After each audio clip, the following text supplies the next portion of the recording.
Assalamualaikum warahmatullahi wabarakatuh.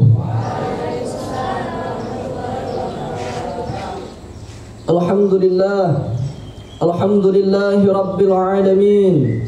Wabihi nasta'inu ala umuri dunya waddin. Allahumma fasalli wa sallim wa barik wa karrim wa majid wa azim ala sayyidina wa habibina wa syafi'ina wa nuri qulubina Muhammad al-fatihi lima ughliq wal khatimi lima sabaq nasiril haqqi bil haqq wal hadi ila siratikal mustaqim wa ala alihi wa sahbihi haqqa qadrihi wa miqdaril azim. Amma ba'd. Segenap Dewan Guru dan seluruh peserta upacara kemerdekaan Republik Indonesia yang ke-80. Berkumpulnya kita di pagi hari ini tidak lain tidak bukan, yang pertama untuk memanjatkan rasa syukur kita kepada Allah Subhanahu wa taala yang mana telah memberikan kepada bangsa Indonesia nikmat kemerdekaan. Karena tanpa pertolongan Allah, tanpa rahmat Allah, niscaya negara ini tidak akan pernah merdeka.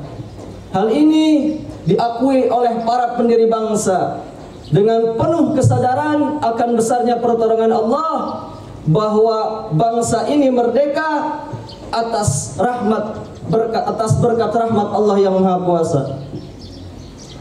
Kemudian berkumpulnya kita di pagi hari ini adalah untuk bersyukur pada para pejuang dari kalangan pahlawan, ulama, kiai, santri, yang dimana mereka telah berkorban nyawa, berkorban harta, berkorban jiwa untuk demi kemerdekaan bangsa Indonesia. Karena seseorang yang tidak bersyukur kepada manusia, maka dia tidak bersyukur kepada Allah Subhanahu wa taala. Man lam yashkurin nas, lam yashkurillah.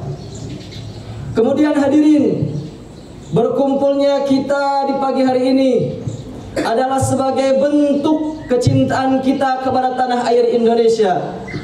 Kecintaan kepada tanah air adalah merupakan sesuatu yang dicontohkan dan disyariatkan oleh baginda Nabi besar Muhammad sallallahu alaihi wasallam, sebagaimana diriwayatkan dalam sebuah hadis sahih dalam Sahih Al-Bukhari, bahwasanya para sahabat bercerita, karena Nabi sallallahu alaihi wasallam idza qadima min as-safar fa nadhara ila juduratil Madinah aw dha'a rahilatahu wa in kana 'ala dabbatin harrakaha min hubbiha.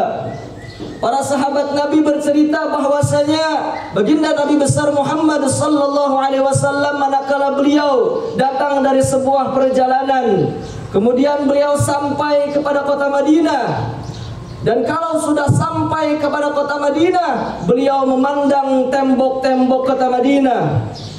Beliau ketika memandang tembok-tembok kota Madinah, beliau segera mempercepat kendaraannya. Kenapa? Min hubbiha, karena kecintaan beliau kepada kota Madinah. Madinah adalah merupakan tanah air kedua bagi Rasulullah sallallahu alaihi wasallam. Madinah tempat beliau wafat, Madinah tempat beliau dikuburkan. Karenanya Syekhul Imam Ibnu Hajar Al-Asqalani dalam kitabnya Fathul Bari ketika menjelaskan hadis tersebut, wa fil hadits dalalatun ala fadlil Madinah wa masyru'iyyati hubbil watan.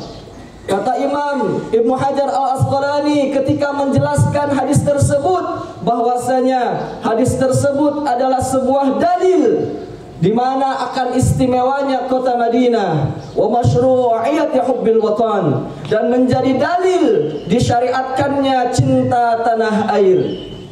Maka kalau Rasulullah sallallahu alaihi wasallam cinta kepada Madinah sebagai tanah air keduanya, maka kita sebagai umat Nabi berkewajiban untuk meneladani akhlak beliau baginda Nabi besar Muhammad sallallahu alaihi wasallam. Tidak sampai di situ, bahkan Rasulullah sallallahu alaihi wasallam sebagaimana dijelaskan dalam tafsir Khazin, bahwasanya ketika Rasulullah sallallahu alaihi wasallam keluar dari kota Mekah untuk berhijrah, beliau sampai di satu titik di mana di antara kota Mekah dan Madinah. Rasulullah sallallahu alaihi wasallam menengok kepada kota Mekah. Lagi-lagi Rasulullah menengok ke kota Mekah hingga akhirnya turun malaikat Jibril. Malaikat Jibril bertanya kepada Rasulullah, "Ya Rasulullah, atasyaqu ila Mekah?" Wahai Rasulullah, apakah engkau rindu kepada kota Mekah? Apa jawaban Nabi? "Na'am ya, aku rindu kepada kota Mekah. Aku rindu kepada kota Mekah." Hingga akhirnya Allah turunkan firman-Nya, faqala ta'ala, "Innal ladzi farada 'alaikal Qur'an laradduka ila ma'ad." Al-Qasas 85. Sesungguhnya Allah yang telah mewajibkan kepadamu untuk ikut kepada Al-Quran, laradduka ila ma'ad. Sungguh Allah akan mengembalikanmu ke tempat kembali. Saudara, kalau Nabi rindu kepada kota Mekah, artinya Nabi cinta kepada kota Mekah. Walisyuk samaratul mahabbah. Rasa rindu itu timbul karena adanya rasa cinta. Tidak rindu karena tidak cinta. Nabi cinta kepada kota Mekah. Mekah adalah tanah air Nabi. Mekah adalah tempat Nabi dilahirkan. Mekah adalah tempat Nabi dibesarkan. Mekah adalah tempat Nabi berjuang. Bahkan di kota Mekah, ayah-ayah Nabi dan kakek-kakek Nabi pun adalah orang-orang Mekah. Oleh karena itu, Nabi cinta kepada kota Mekah, yang mana kota Mekah adalah tanah air Nabi, berarti Nabi cinta kepada tanah air. Inilah ajaran baginda Nabi besar Muhammad sallallahu alaihi wasallam.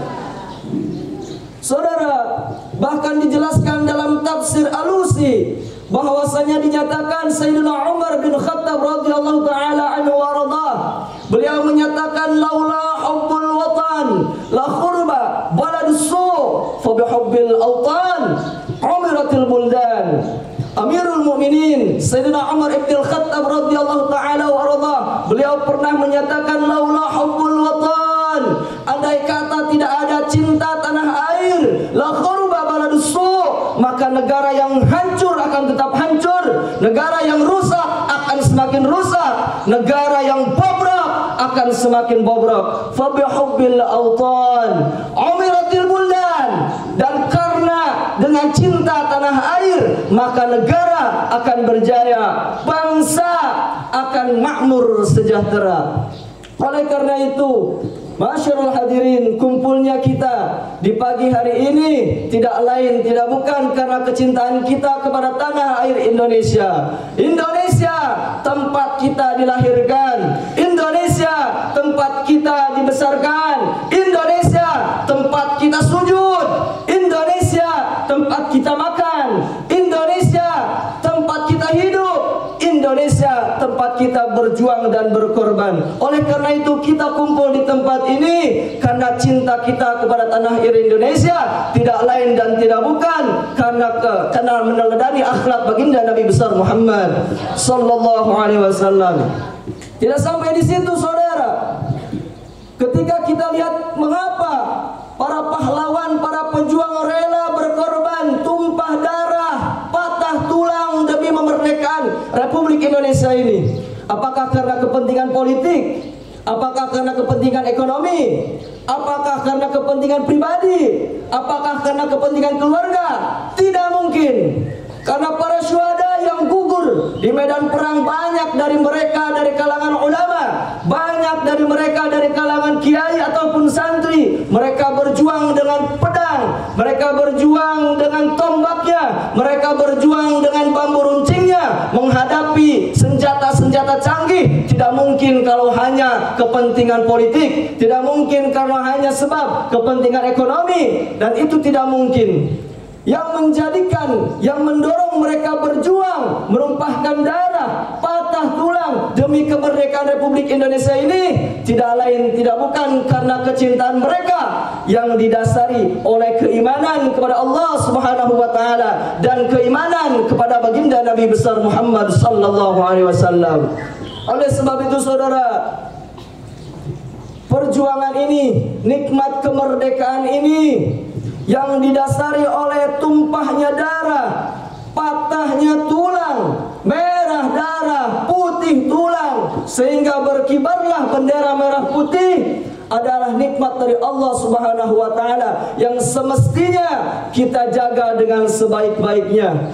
Jaga dengan akhlak yang mulia, jaga dengan kontribusi akhlak yang nyata, jaga dengan kontribusi karya yang nyata, jaga dengan cinta yang didasari oleh keimanan kepada Allah Subhanahu wa taala dan keimanan kepada Rasulullah sallallahu alaihi wasallam. Saya tanya, siap jaga Indonesia?